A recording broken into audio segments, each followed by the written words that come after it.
আসসালামু আলাইকুম। তো আজকে পড়ন্ত বিকেলে নদীর চরে আসছে মানে আমাদের সবজির জমিতে। তো এটা এক খণ্ড জমি, ওই পাশে আরেকটা আছে যেখান থেকে আর কি পটল মটল আমরা বিভিন্ন সময় দেখাইছি আপনাদের। তো দেখেন মানে অবস্থা দেখেন, এই যে মানে এটা হলো ঝিঙা, ঠিক আছে। মানে আমার আব্বা আসলে কাজে অনেক ব্যস্ত, এইদিকে দৃষ্টি দেওয়ার সময় নাই, ঠিক আছে। তো যার কারণে এই যে দু একটা ঝিঙা যাই ছিল এগুলো আসলে বয়স হয়ে গেছে, মানে খাওয়ার উপযোগী নাই। এর এই যে এইগুলো আছে যেগুলো আর কি মানে এটা মোটামুটি খাওয়া যাবে, এটা আমরা কেটে নিব। তো আমি একাই আসছি, যার কারণে আসলে মানে এর ভেতরেই আপনাদের মানে এগুলা সংগ্রহ করা, ভিডিও করা, সব কিছুর চেষ্টা করতেছি আর কি। ভালোই হয়েছে, এটা অনেক লম্বা আর কি। হ্যাঁ, তো মানে এই যে জমিটা আপনি দেখতে পারতেছেন, মানে এই জমিতে আমরা আসলে ফসল ফলানোর অনেক চেষ্টা করছি, কিন্তু কথা হলো নদীর জমি তো, মানে চরের জমি, বালি জমি আর কি, সব জায়গায় একরকম হয় না। এই যে এখানে আরেকটা আছে, এই যে দেখেন, এটাও কেটে নিব। তো দেখেন অবস্থাটা। হ্যাঁ, মানে আমিও বাড়িতে আসছি, আসার পরে নদীতে মাছ ধরতে গেছি 2 দিন আর কি। তো এইদিকে মানে আমিও আসার সুযোগ পাই না। আর আব্বা হলো আখের জমি নিয়ে ব্যস্ত, মানে আখের জমিতে এখন আর কি কাজ করতে হচ্ছে ওনার।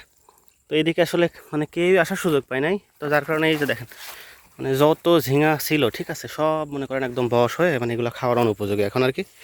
তো যাই হোক, মানে কিছু করার নেই এখন। মানে এই যে পুরো জমিটা যেটা দেখতে পারতেছেন, এটাতে আর কি মানে সম্পূর্ণটাই পটলের গাছ আছে। এখন সিজন শেষ তো একটু কম ধরে আর কি। তারপরে যে পটলগুলো আছে সেগুলো আর কি মানে তুলে নেওয়ার চেষ্টা করব। তো ওই মাথায় এক মানে ভেন্ডির গাছ আছে, এই ভেন্ডিগুলো আপনাদের দেখাই দাঁড়ান। মানে ভেন্ডিগুলোর কী অবস্থা সেটাও দেখে, মানে কি আর বলবো বুঝছেন। মানে প্রতি 3-4 দিন পর পরই আসা উচিত মানে এই জমিগুলোতে, ঠিক আছে। মানে এদিকেও ঝিঙার গাছ আছে, দেখেন ভেন্ডির অবস্থা দেখেন,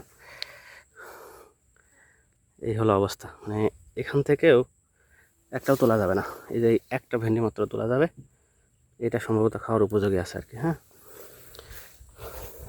এই যে দেখেন, মানে এই যে এদিকে জেলেরা মাছ ধরার জন্য জাল ফেলছে আর কি মাত্রই। হ্যাঁ, আর এই যে মোটামুটি খুঁজে খুঁজে এই কয়েকটা ভেন্ডি পাইছে আর কি।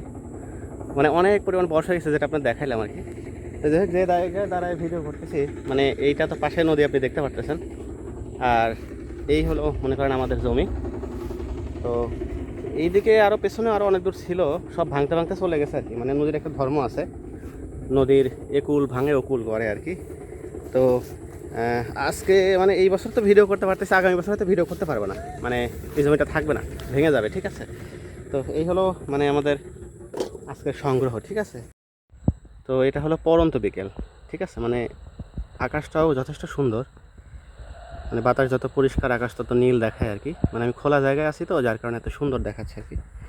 এই যে আমাদের মানে আমি এতক্ষণ ধরে এই সবজিগুলো তুললাম আর কি, বুঝছেন, দেখেন। তো সবচেয়ে ভালো ব্যাপার হলো মানে এখানে যে সবজিগুলো আছে এগুলো সবই টাটকা ফ্রেশ, মানে এগুলো স্বাস্থ্যের জন্য হানি করে এমন কোনো কিছুই না। কোনো মেডিসিন, কোনো ওষুধ আসলে কোনো কিছুই করা হয়নি, কোনো স্প্রেও করা হয়নি। মানে আমরা যতটুকু পারছি অর্গানিকভাবে এগুলো উৎপাদন করার, এগুলো আমরা পারিবারিক প্রয়োজন পূরণের জন্যই আর কি মানে চাষ করি, আমরা নিজেরাই খাই। তো যাই হোক, কাজটা শেষ, মানে এখন বাড়ির উদ্দেশ্যে রওনা দিয়ে দিব। তো চারপাশের পরিবেশটা আপনি দেখতেই পারতেছেন, মানে কতটা কর্মচঞ্চল আর কি। মানে এখন তো আসলে জ্বর আসতেছে, যার কারণে এখানে মানে পানিগুলো বেড়ে গেছে আর কি, যদিও একটা শুষ্ক ছিল। এবং আমি মানে এই পুরাটা চর পাড়ি দেওয়ার পরে ওই পাশে নদীর আরেকটা অংশ পাবো, যেটা আপনারা বিভিন্ন ভিডিওতে দেখছেন আর কি। মানে পদ্মা নদী আসলে কয়েকটা অংশ, মানে শুষ্ক মৌসুমে কয়েকটা অংশে বিভক্ত হয়ে যায়। আর আমি যে এখন যেখানে আছি এটাই হলো চর, ঠিক আছে। মানে এই চরে আপনি চাষাবাদ করতেছি মোটামুটি। তো ওইখানে গিয়ে আবার নৌকাতে করে ওই অংশটুকু পার দিতে হবে, তারপর আমাদের আবার গ্রাম, ঠিক আছে। তো আমরা রাত্রে যে মাছ ধরার ভিডিওগুলো দেখাই, ওই মাছ মূলত আমরা এই নদী থেকে শিকার করি, মানে এখান থেকে। ওই পাশে যে অংশটা আছে ওখানেও মাঝে মধ্যে যাইতাম আগে আর কি। তো যাই হোক, মানে ভিডিওগুলো যদি ভালো লাগে তাহলে আমাদের ফেসবুক পেজটা একটু ফলো দিয়ে রাখেন, আমাদের ইউটিউব চ্যানেলটা সাবস্ক্রাইব করে। ভালো থাকবেন, সুস্থ থাকবেন, আসসালামু আলাইকুম। এই যে দেখেন, হ্যাঁ, মানে এই নদীর পরে এই যে পুরাটা অংশ হলো চর।